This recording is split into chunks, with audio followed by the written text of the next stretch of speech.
নমস্কার বন্ধুরা, আমি তপতি। সবাইকে শুভ সকাল। আজ একটা রান্নার ভিডিও নিয়ে এসেছি, বাঙালি স্টাইলের খাসি মাংস ঘরোয়া পদ্ধতিতে। তাই আমরা আগে থেকে পেঁয়াজ, রসুন, আদা, টমেটো, লঙ্কা এগুলো কেটে রেখেছি। একে একে পেস্ট করার জন্য নিয়ে নেব। আদা, রসুন, টমেটো, পেঁয়াজ নিয়ে নিলাম। পেস্ট করার জন্য তো অল্প করে জল নিলাম। জল নিয়ে ভালো করে পেস্ট করব। পেস্ট করে মাংসে মিশাবো। দেখতে পাচ্ছেন বন্ধুরা, আমাদের পেস্ট হয়ে গেছে। এবারে অল্প দেব। এবারে হচ্ছে 1 চামচ হলুদ গুঁড়ো দিলাম, 1 চামচ লঙ্কার গুঁড়ো দিলাম, 1 চামচ জিরের গুঁড়ো দিলাম, 1 চামচ গরম মশলা দিলাম। মশলাগুলো দিয়ে ভালো করে মিক্সড করে নেব। মিক্সড করে 5 মিনিটের জন্য রেখে দেব।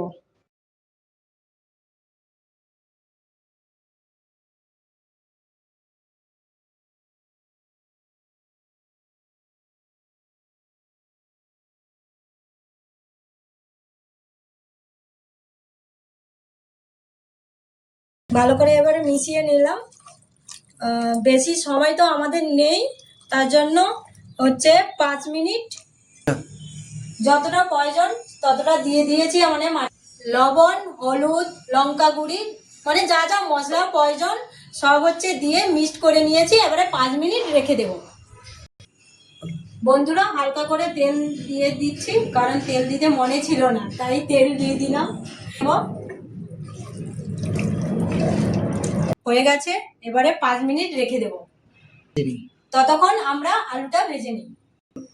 তেল দিচ্ছি, তেল দিয়ে দিয়েছি।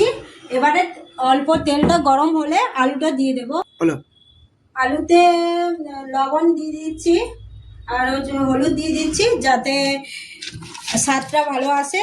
আলুটা ভালো করে ভেজে নেব। আলুটা মানে হলুদ আর লবণ দিয়ে ভাজলে কালারটা ভালো আসে আলুর।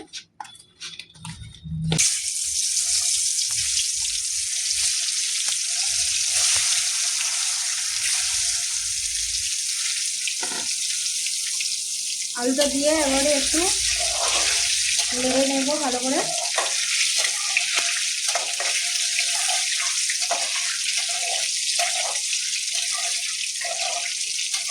এবারে একটু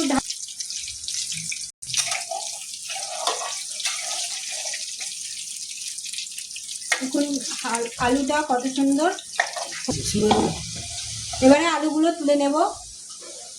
লাল করে বাদামি করে ভেজে নিয়েছি। আলুগুলো এক একে তুলে নিচ্ছি।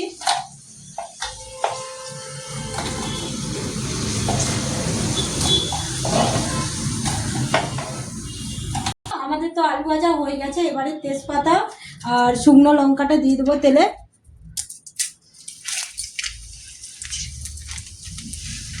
জিরে দেব, কাঁচা লঙ্কাগুলো দেব,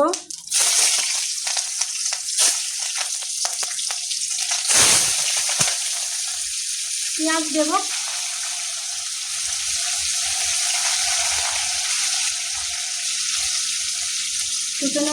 কুচানো পেঁয়াজগুলো দিয়ে দিলাম। দিয়ে এবারে যতক্ষণ না পেঁয়াজটা বাদামি কালার আসছে ততক্ষণ ভাজবো।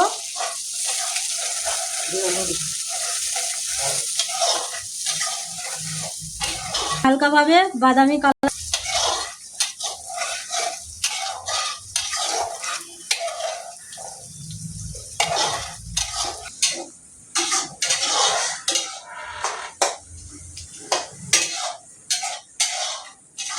সেগুলো এক একে দিয়ে দেবো।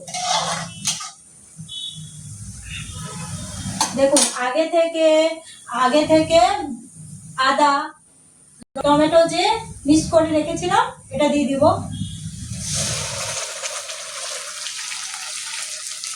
দিলাম, দিয়ে ভালো করে পেঁয়াজের সঙ্গে মিক্স করবো।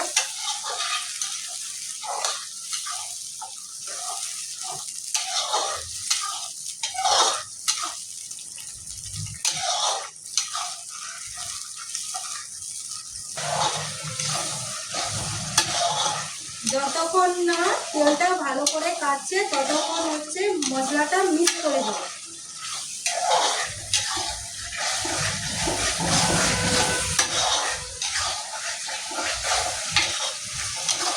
আস্তে। দেখুন বন্ধুরা, দেখুন বন্ধুরা কত সুন্দর রং আসছে আস্তে আস্তে কালারটা। আগে থেকে যে টমেটো কেটে রেখেছিলাম দেব, ভালো করে আবার মিক্স করবো।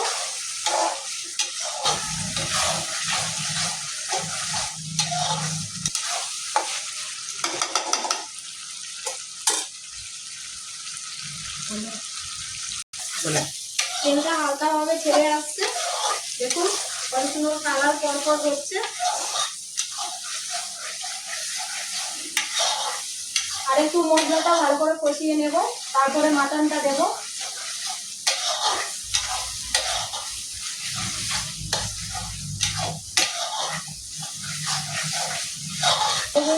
টমেটোটা দিয়েছিলাম সেটাও গলে এসছে।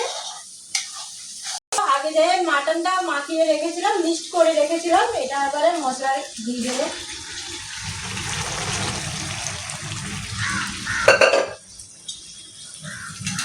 ভালো করে যত খাসি মাংস কষবে তত টেস্ট আসবে, স্বাদটা ভালো আসবে খাসির।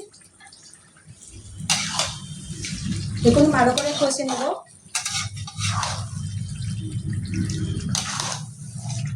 কালারটা কত সুন্দর এসছে। ঢাকনা লাগিয়ে লাগিয়ে ভালো করে কষবো, কারণ ঢাকনাটা লাগালে চিকেন, ঢাকনাটা লাগিয়ে নেব মাটনটা যাতে ভালোভাবে সিদ্ধ হয়। এখন ঢাকনাটা খুলে এবারে মাংসটা যাতে না লেগে যায় ভালো করে কষে নেব। দেখুন ধীরে ধীরে হচ্ছে, একটু সময় লাগে, মাটন করতে গেলে একটু সময় লাগে, কারণ বাহ, খুব সুন্দর রং আসছে, আস্তে আস্তে আরো ভালো রং আসছে।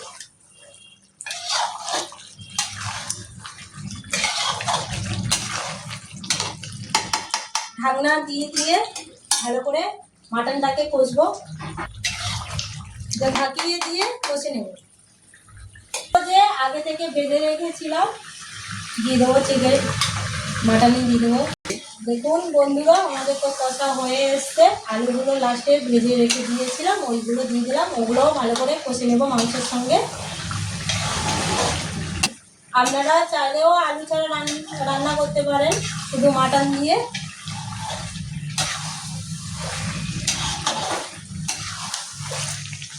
কারণ আলু দিলে কি দিলাম, আর 2 মিনিট রাখবো। জল দেব, জল দিলাম। দেখুন কালারটা কত সুন্দর এসছে। আপনারা চাইলেও আপনাদের বাড়িতে এইভাবে করে খেতে, মাংসটা ভালোভাবে সিদ্ধ হয়। দেখুন বন্ধুরা আমরা কুকারে মাংসটা তুলে নিচ্ছি, 6টা সিটি মেরে নেব।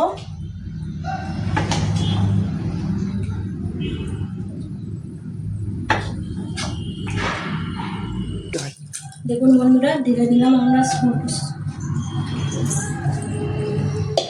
মাটনটা ঢেলে নিয়েছি, এবারে 6টা সিটি মেরে নেব ঢাকনা লাগিয়ে। কমেন্ট এখন কিছু নাই, এখন